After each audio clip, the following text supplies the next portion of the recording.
सांगतात ना तरी वृक्षदंड पाळीत आहे बोलून गाडीत आहे करून नदीची देवी. वृक्षदंड म्हणजे ऊस. वाजू नका. वृक्षदंड म्हणजे ऊस.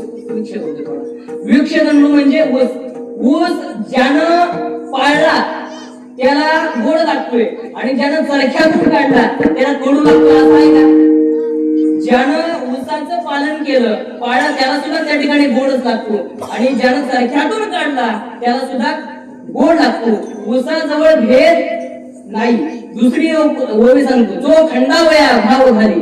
माऊली ज्ञानोबा ज्ञानेश्वर मध्ये सांगतात, जो खंडावया घाव घाली का लावणे तयारी केली दोघा एकची सावली वृक्ष दे जैसा.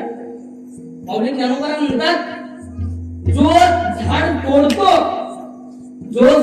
तोडतो त्याला झाड सावली देत नाही आणि जो तोडत नाही त्याला झाड सावली देतो, असं आहे का? अहो, जो झाड तोडतो त्याला सुद्धा झाड सावली देत आणि जो तोडत नाही त्याला सुद्धा सावली देत. जसा झाडाजवळ भेद नाही, जसा उसाजवळ भेद नाही, जसा नदीजवळ भेद नाही.